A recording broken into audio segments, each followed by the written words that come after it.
모세가 하나님께 아뢰되 내가 이스라엘 자손에게 가서 이르기를 너희의 조상의 하나님이 나를 너희에게 보내셨다 하면 그들이 내게 묻기를 그의 이름이 무엇이냐 하리니 내가 무엇이라고 그들에게 말하리이까.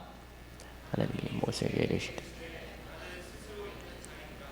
또 이르시되 너는 이스라엘 자손에게 이같이 이르기를 스스로 있는 자가 나를 너희에게 보내셨다 하라. 하나님이 또 모세에게 이르시되 너는 이스라엘 자손에게 이같이 이르기를 너희 조상의 하나님 여호와 곧 아브라함의 하나님 이삭의 하나님 야곱의 하나님께서 나를 너희에게 보내셨다 하라. 이는 나의 영원한 이름이요 대대로 기억할 나의 칭호니라. 너는 가서 이스라엘의 장로들을 모으고 그들에게 이르기를 여호와 너희 조상의 하나님 곧 아브라함 이삭과 야곱의 하나님이 내게 나타나 이르시되 내가 너희를 돌보아 너희가 애굽에서 당한 일을 확실히 보았노라. 내가 말하였거니와 내가 너희를 애굽의 고난 중에서 인도하여 내어 젖과 꿀이 흐르는 땅 곧 가나안 족속 헷 족속 아모리 족속 브리스 족속 히위 족속 여부스 족속의 땅으로 올라가게 하리라 하셨다 하면 그들이 내 말을 들으리니 너는 그들의 장로들과 함께 애굽 왕에게 이르기를 히브리 사람의 하나님 여호와께서 우리에게 임하셨은즉 우리가 우리 하나님 여호와께 제사를 드리려 하오니 사흘길쯤 허락하소서 하라. 내가 하노니 강한 손으로 치기 전에는 애굽 왕이 너희가 가도록 허락하지 아니하다가 내가 손을 들어 애굽 중에 여러 가지 이적으로 그 나라를 친 후에야 그가 너희를 보내리라. 내가 애굽 사람으로 이 백성에게 은혜를 입히게 할지라 너희가 나갈 때에 빈손으로 가지 아니하리니 여인들은 모두 및 자기 집에 거류하는 여인에게 은 배물과 금 배물과 의복을 구하여 너희의 자녀를 꾸미라. 너희는 애굽 사람들의 물품을 취하리라. 아멘. 3주에 걸쳐서 모세 이야기를 함께 나누고 있습니다. 오늘 본문은요, 하나님께서 모세를 향한 하나님의 인생의 계획 또 하나님의 뜻을 알려주는 내용이 기록되어 있습니다. 모세에게는 3번의 큰 사건을 있었다고 이야기했습니다. 첫 번째는 모세가 태어날 때 모두 다 죽는 상황에서 모세는 구출받고 살아날 수 있었던 은혜의 사건이 있었고요. 두 번째는 모세가 노예의 신분으로 살아야 될 그의 존재가 애굽의 왕자의 자리에서 생활할 수 있게끔 그렇게 키움을 받았던 하나님의 은혜, 신분 상승을 경험케 하게 되었고요. 세 번째는 나이 40이 되었을 때 그 왕궁에 살던 자신의 모든 것이 한순간에 사라져버려 추락해버린 살인자와 도망자의 삶을 살았던 모세를 이야기했습니다. 인생의 극과 극을 달렸던 모세예요. 그의 인생에서 하나님이라는 존재는 삶을 계획하시고 또 말씀하시고 인도하신다라는 그런 하나님을 경험할 수 없는 인생을 살아갔던 게 모세였습니다. 나이 80살까지요. 대답 없는 하나님이었죠. 그런데 그 모세의 삶 속에 하나님께서 어떻게 보면 모세를 향한 계획은 우리는 성경 이야기를 통해서 다 스토리를 마지막까지 알고 있으니까 하나님을 쓰셨다 말하지만 나이 40 그리고 80이 되는 그 긴 시간 동안에 모세는 하나님을 대면하지도 못했던 그런 삶을 살았던 거죠. 우리도 하나님께 그런 질문을 하지 않습니까? 하나님, 나를 향한 하나님의 계획은 무엇입니까? 하나님, 나를 향한 하나님의 그 길, 뜻을 보여주십시오 라고 우리들은 때로 기도를 하지 않습니까? 그래서 최근에는 이 웨이메이커라는 찬양이 많이 불려지는 듯 합니다. 후렴구가 이렇게 시작이 됩니다. 큰 길을 만드시는 주, 큰 기적을 행하시는 주, 그는 나의 하나님. 모세의 입장에서 보면 인생의 마지막 끝자락 120살에서는 진짜 그렇게 큰 길을 만드시고 큰 기적을 행하셨던 하나님이라는 고백이 나올 만합니다. 그러나 인생 80, 우리가 본 오늘 출애굽기 3장의 그 시점에서는 하나님께서는 기적의 큰 길을 만드시는 하나님이 아니라 어떻게 보면 그냥 먼 옛날 아브라함의 하나님, 이삭의 하나님, 야곱의 하나님으로까지만 인식이 되는, 자신의 삶에는 하나님께서 말씀하시지도 또 대면하시지도 않았던 삶을 80살까지 살아왔던 거죠. 내가 믿는 하나님이 내가 필요한 때에 말씀하시지 않는 것. 모세는 살인자가 되었을 때 그가 가지고 있던 신앙과 믿음의 배경을 가지고 하나님께 얼마나 아뢰겠습니까? 기도했겠습니까? 그러나 그때 하나님을 만나주셨던 기록이 성경에는 없죠.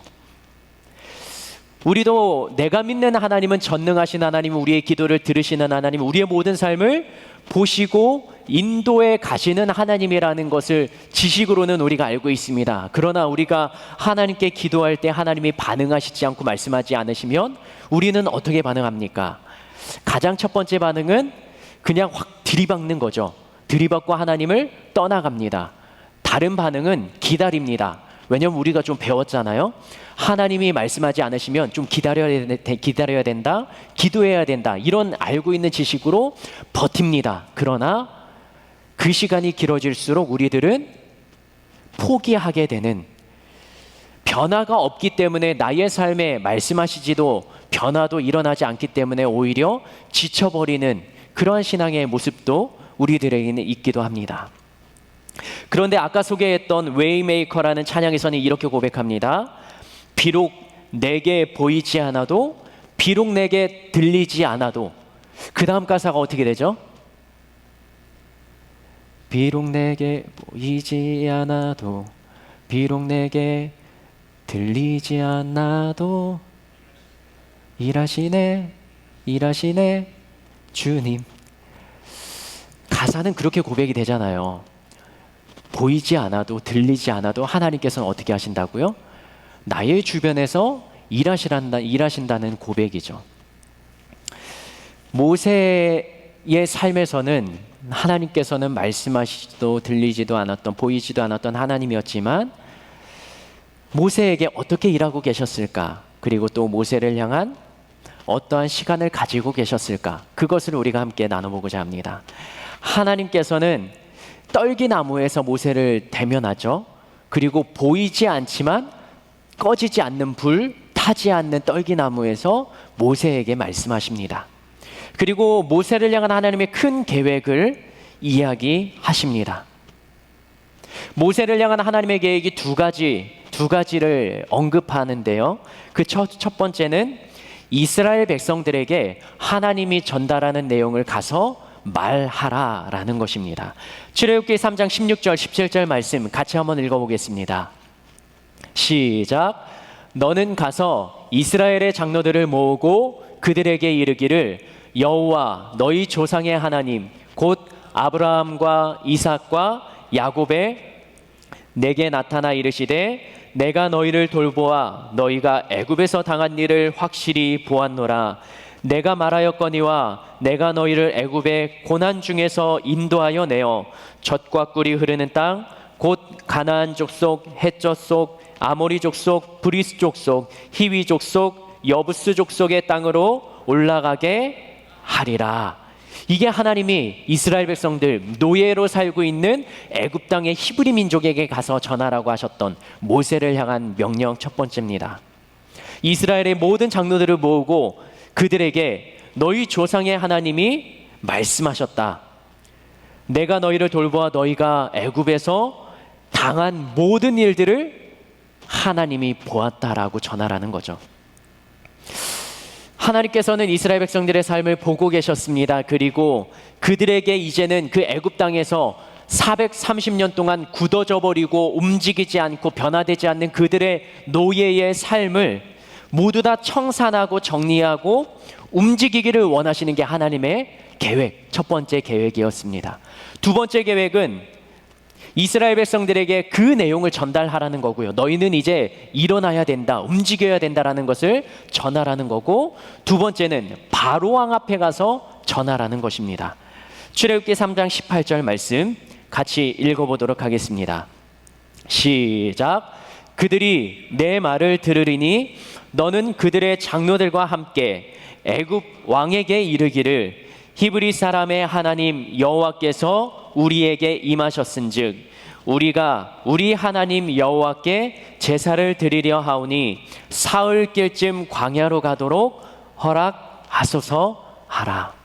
이스라엘 백성들에겐 너희가 이제 일어나야 된다, 너희를 하나님께서 구출하시겠다라는 계획을 전하라 하고, 바로 왕 앞에 가서는 이스라엘 백성들이 하나님께 제사를 드리기 위해서 사흘길을 가서 하나님께 제사를 드리도록 허락하라 라고 두 군데의 명령을 전하라 하십니다.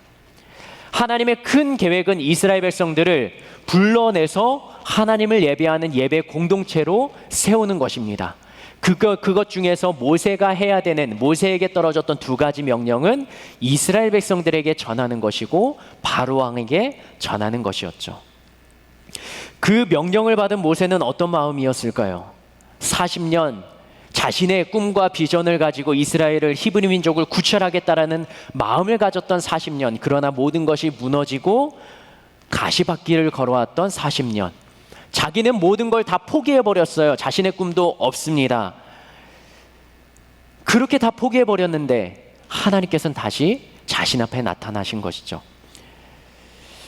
어떻게 보면 모세는 하나님께서 자신을 만나 주셨을 때 그 힘든 40년의 고통의 시간을 지났잖아요. 그러니까 모세야, 힘들었지. 모세야, 이제는 네가 힘을 얻고 너의 삶을 새롭게 할 거야. 좀 위로의 메시지를 전달해 주셨으면 어떨까라는 생각을 해봅니다. 너무나 혼자서 힘들게 살아왔잖아요. 그런데 하나님께서는 모세에게 명령을 주시는 겁니다. 위로의 메시지가 아니라 모세, 너에게는 다시 한번 사명, 명령, 그것을 가지고 너는 일어나야 한다. 이게 하나님이 모세를 향한 계획과 뜻이었습니다. 그래서 모세의 모든 가진 것을 내려놓고 종의 신분으로 갖는 자신의 신을 벗으라 라고 명령을 하셨고, 두 번째는 너를 바로에게 보내겠다, 이스라엘에게 보내겠다 라고 명령을 하셨던 것이죠.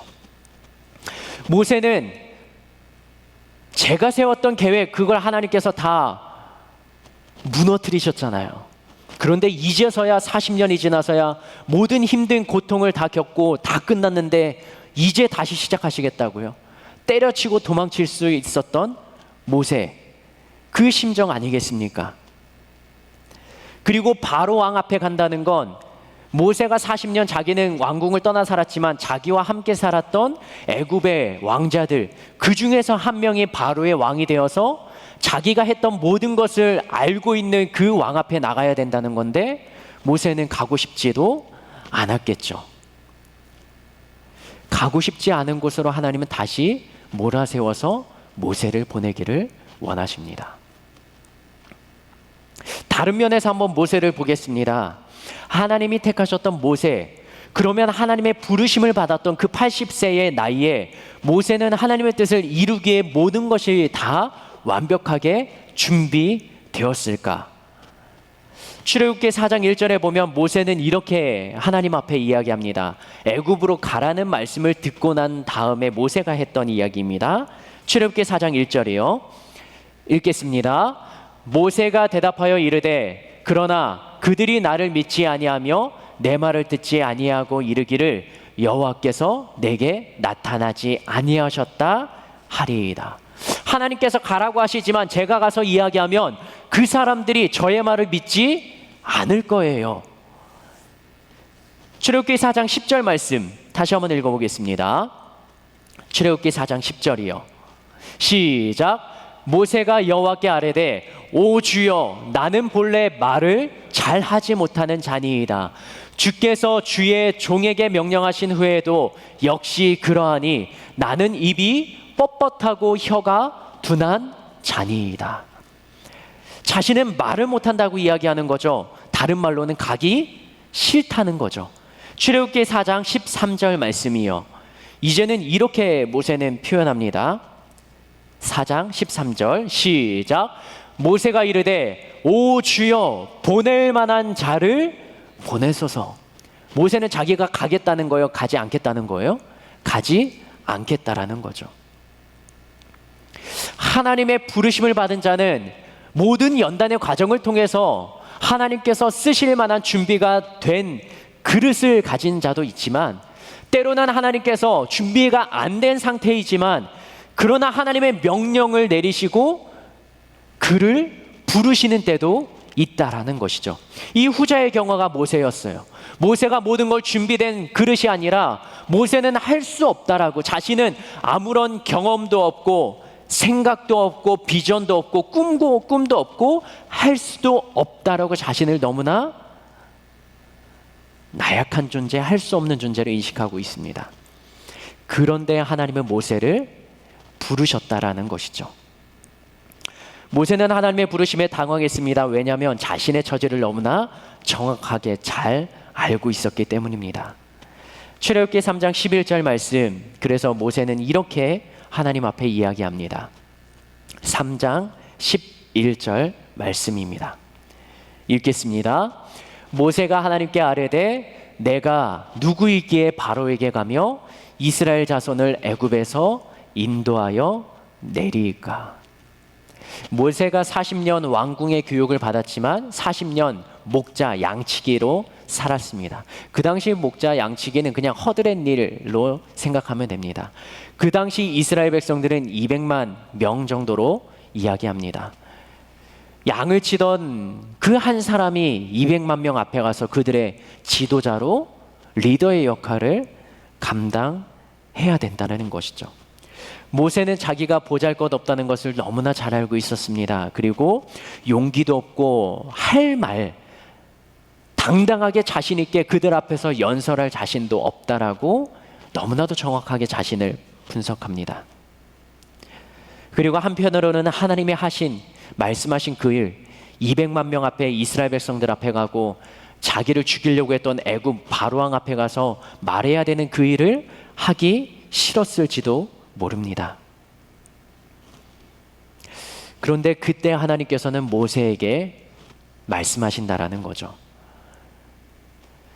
네가 가서 전해야 된다. 네가 가서 그 백성을 나의 백성이 되도록 예배 공동체로 세워야 한다. 그러면서 출애굽기 3장 12절 말씀에 이렇게 하나님께서는 모세에게 힘을 더하십니다. 같이 한번 읽겠습니다. 시작. 하나님이 이르시되 내가 반드시 너와 함께 있으리라. 내가 그 백성을 애굽에서 인도하여 낸 후에 너희가 이 산에서 하나님을 섬기리니 이것이 내가 너를 보낸 증거니라. 하나님께서는 뭐라고 말씀하십니까? 모세에게 내가 너와 함께 하겠다. 모세에게 힘이 있는 것도 아니고 말도 잘 못하고 능력이 있는 것도 아니지만, 그렇다고 이 대그룹을 이끌었던 리더십이 있는 것도 아니지만 하나님께서는 모세를 사용하십니다. 어떻게 해요? 하나님이 직접 모세에게 함께 하심으로. 모세는 못하지만 능력이 없지만 하나님이 함께 하셔서 모세를 사용하시겠다라는 겁니다. 이것이 하나님의 부르심을 받은 자의 삶이에요. 한번 따라할까요? 하나님이 함께 하시는 삶. 하나님이 함께 하시는 삶은요, 인큐베이터 속의 아기의 모습과 같습니다. 인큐베이터의 역할은 무엇인가요? 엄마의 뱃속에서 너무 일찍 태어난 조산아들, 조수가들, 또 여러 가지 관리가 필요한 아이들을 온도와 습도와 산소와 모든 것들을 자동적으로 조절하는 그 인큐베이터 통 안에서 키웁니다. 언제까지요? 그 아이가 혼자서 스스로 자가호흡을 하고 이 바깥 외부의 환경 속에서도 생존할 수 있을 때까지요. 저희 아들 중에도 인큐베이터 속에 들어갔었던 아이가 있습니다. 그 영상을 잠깐 보도록 하겠습니다. 이겸이 동생? 자꾸 내려가나. 이겸이 동생. 진짜 작다. 동생. 엄마, 너희 동생이야. 네네. 첫째일까요? 둘째일까요? 셋째일까요?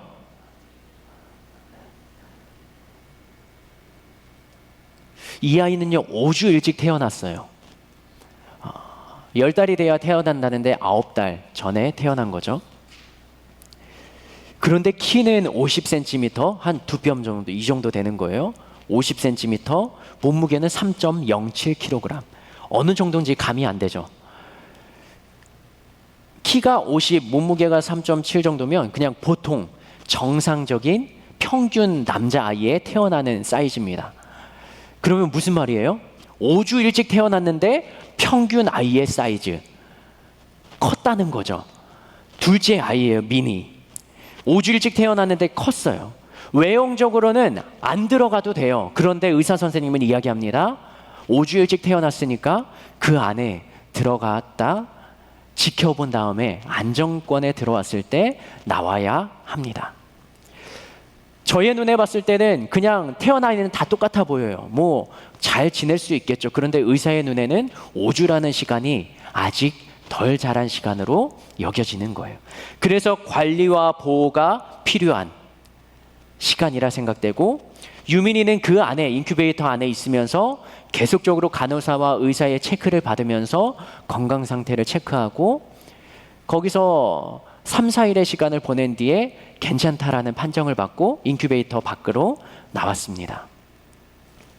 사람은요 보기에 스스로의 힘으로 살 수 있다라고 생각합니다. 그리고 잘 살아갑니다. 그런데 살다가 벽에 부딪혀요. 때로는 삶에 회의감이 들어요. 그리고 막막한 순간순간이 찾아옵니다. 그럴 때 돌봄이 필요한 거예요. 전문가의 손길이 바로 그때 필요해요. 잘 살아갈 때는 필요가 없어요. 그런데 문제가 생겼을 때 문제를 해결할 수 있는 전문가의 손길이 필요하다라는 것이죠. 인큐베이터 안의 아기는 누가 자신을 바라보는지 알지 못합니다. 인지하지도 못해요. 그냥 자기는 숨쉬고 눈을 떴다 잤다, 그리고 배변을 보면서 주는 이 밥을 먹으면서 그냥 거기서 살아가는 겁니다. 그런데 이 밖에서는 그 인큐베이터 안에 모든 아기의 상태를 일일이 체크하면서 이 아기에게 필요한 것들을 공급해 준다라는 것이죠. 그것처럼 앞날을 알 수 없는 우리의 인생길에도 그렇게 나의 삶에 세밀하게 세심하게 관여하시고 역사하시고 함께 하시는 분이 계시다라는 거죠. 그걸 모세에게 하나님께서는 말씀하셨던 거죠. 내가 반드시 너와 함께 있으리라. 모세가 자신은 아무것도 할 수 없다고 말할 때, 준비가 되지 않았다고 말할 때 하나님께서는 모든 것을 세팅해 두시고 그에게 필요한 것들을 때에 따라 공급해 주시겠다라는 그러한 의지를 모세에게 보여주시는 거죠. 내가 반드시 너와 함께 하리라. 하나님께서는 살아계신 분이셨는데 모세는 삶 속에서 느끼지 못했습니다. 그러다가 기적과 같이 떨기나무 앞에서 그의 인생의 3분의 2가 지난 지점에 하나님을 대면하게 되었죠. 모세는 자기는 그렇게 할 수 없다라고 하나님의 명령을 받았지만 그것을 거부하고 있을 때 하나님께서는 네가 못하지만 내가 너와 함께하면 너는 할 수 있다라고 모세에게 힘을 실어주시고, 모세가 할 수 없다라고 말할 때 그 가족 중에 형 아론이 있지 않냐라고 말하면서 대안까지 모세에게 제시해 주십니다. 능력 있는 하나님이 나와 함께 해주신다는 것, 그게 모세에게는 큰 든든한 힘과 의지가 되었던 거죠. 그래서 이렇게 고백합니다. 임마누엘의 하나님이라고요. 그 하나님이 나와 우리와 함께 계시다라는 그 성경의 고백이 이 고백 아니겠습니까? 그 이후에 모세의 삶은 어떻게 펼쳐집니까? 하나님이 모세와 함께 하십니다. 그리고 이 지팡이를 던져서 뱀이 되고 그 바로왕 앞에 가서 그 모든 기적들을 하나하나 행하지 않습니까? 그 장면 중에 한 장면입니다. 출애굽기 5장 1절에 모세는 이렇게 바로 앞에서 이야기합니다. 같이 한번 읽겠습니다. 시작. 그 후에 모세와 아론이 바로에게 가서 이르되 이스라엘의 하나님 여호와께서 이렇게 말씀하시기를 내 백성을 보내라. 그러면 그들이 광야에서 내 앞에 절기를 지킬 것이니라 하셨나이다. 하나님이 가라 해서 갔고 모세는 하나님이 하라는 대로 외쳤습니다. 바로왕 앞에 담대히 가서 떨리지만 선포했습니다. 바로의 반응은요 2절에 기록하고 있습니다. 시작. 바로가 이르되 여호와가 누구이기에 내가 그의 목소리를 듣고 이스라엘을 보내겠느냐. 나는 여호와를 알지 못하니 이스라엘을 보내지 아니하리라. 모세는 무엇을 기대했을까요? 가서 이야기하면 무언가 이루어질 것을 기대하지 않았을까요? 그래서 모세는 이렇게 바로가 거절하는 그 마음을 가지고 하나님 앞에 22절, 23절 이렇게 아뢰입니다. 같이 읽겠습니다. 모세가 여호와께 돌아와서 아뢰되 주여 어찌하여 이 백성이 학대를 당하게 하셨나이까? 어찌하여 나를 보내셨나이까? 내가 바로에게 들어가서 주의 이름으로 말한 후로부터 그가 이 백성을 더 학대하며 주께서도 주의 백성을 구원하지 아니하시나이다. 하나님, 제가 하나님이 가라고 해서 갔잖아요. 그런데 하나님이 말한 대로 이스라엘 백성들이 구출되는 게 아니라 더 힘든 일들을 그들에게 고역을 시키고, 모세와 아론이 길가에 서 있으니까 이스라엘 백성들이 지나가면서 모세를 향해 원망과 욕을 쏟아붓는 거예요. 그걸 다 듣고 하나님 앞에 가서 이렇게 말하는 거죠. 하나님, 왜 나를 그 자리로 보내셨습니까?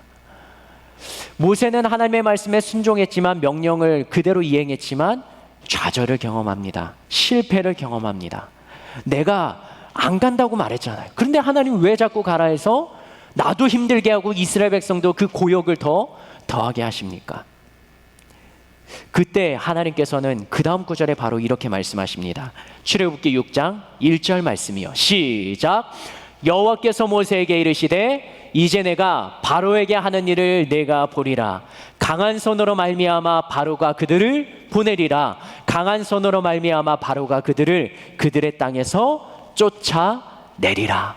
여기에서 말하는 강한 손은 누구의 손입니까? 하나님의 손이죠.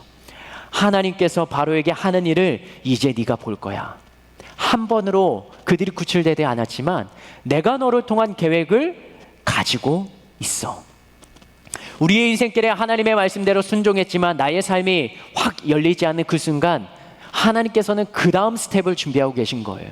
하나님의 시간표는 이미 짜여져 있고 하나님의 각본대로 가지만 내가 아직 그 길까지 보지 못하는 것이죠. 그러면서 2절 3절, 출애굽기 6장 2절 3절 이렇게 말씀하십니다. 시작.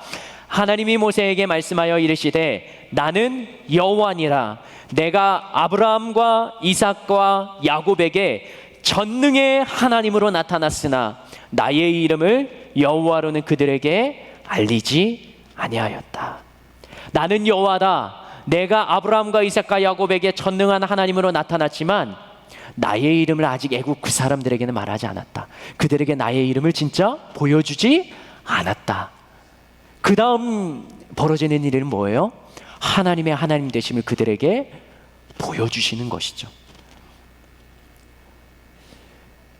모세가 아직 하나님의 큰 계획을 다 이해하지 못했을 뿐, 하나님은 그 주변에서 모세를 통한 하나님의 사역을 이어가시는 거죠. 3절 말씀 다시 한번 띄워주시겠습니까? 내가 아브라함과 이삭과 야곱에게 어떤 하나님으로 나타났다고요? 전능의 하나님. 이 전능의 하나님을 네 글자로 성경에서는 이렇게 표현하는데, 질문입니다. 핸드폰 드시고 유튜브로 들어가셔서 전능의 하나님이 네 글자 무엇인지 아는 청년이 있다면 댓글로 달아주십시오. 전능의 하나님. 우리 청년들이 이 근방에 산다면 좀 알만한 단어입니다. 전능의 하나님. 현장에서 한 명, 유튜브에서 한 명, 제일 먼저 댓글로 다는 사람 선물 증정합니다. 네 글자 중에 첫 글자는 L로 시작합니다. 여러분들이 가까이 경험했을 만한,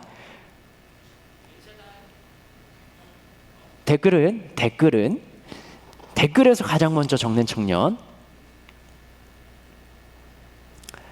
쌤니 고맙다. 엘레강스.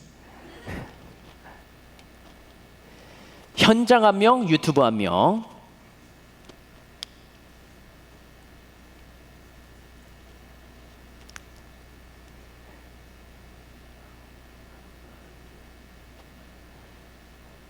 자연아 고맙다. 니들이 있어서 내가 산다. 엘리베이터. 다 같이요. 그 네 글자는 뭡니까? 시작. 엘샤다이. 엘샤다이 가보셨습니까? 네, 엘샤다이 가서 빵 하나씩 드시고 커피 한 잔 마시시고 제 이름 되면 그렇지 않아도 잘 해주실 텐데 엘샤다이 많이 팔아줍시다. 이 어려운 시기에 따라서 합시다. 엘샤다이. 엘샤다이. 어떤 하나님이라고요? 전능한 하나님. 모세가 첫 번째는 자신이 실패한 것처럼 실패의 경험을 가지고 돌아옵니다. 그러나 하나님께서 다시 말씀하십니다. 내가 그들에게 나를 아직 보여주지 않았다.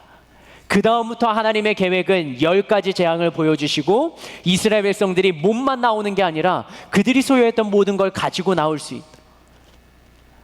전능한 하나님을 애굽 땅 가운데 보여주시는 것이죠. 모세가 생각했던 하나님의 명령에 순종했던 삶은 한 방에 끝나는 것이었을지 모릅니다. 그러니까 바로가 거절하니까 하나님 앞에 와서 왜 나를 보내셨습니까? 라고 토로했겠죠. 그러나 하나님의 시간표, 하나님의 뜻은 모든 계획이 다 정해져 있습니다.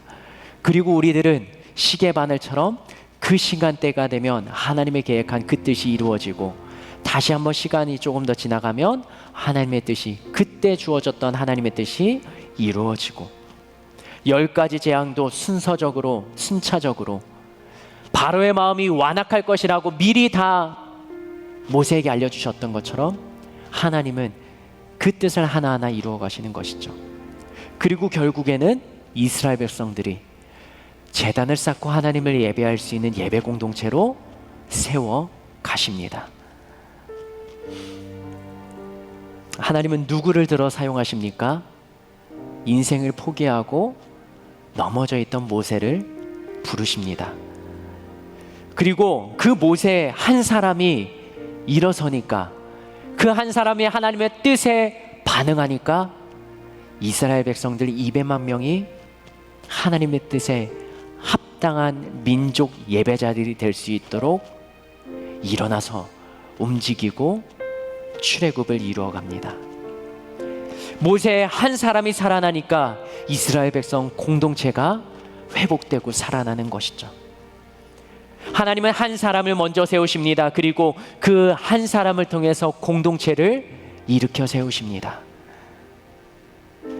모세가 일어나는 시기는 모든 걸 포기했던 시기에 다시 일어나는 것, 그 다음에는 그분과 함께 걷는 걸음을 내디딜 때 그 회복과 그 살아남의 시작이 이루어졌던 것이죠. 누구와 모세는 함께 걸었습니까? 전능하신 하나님 엘샤다이, 그리고 나와 함께 일어선 200만 명의 이스라엘 민족 공동체와 걸음을 같이 합니다.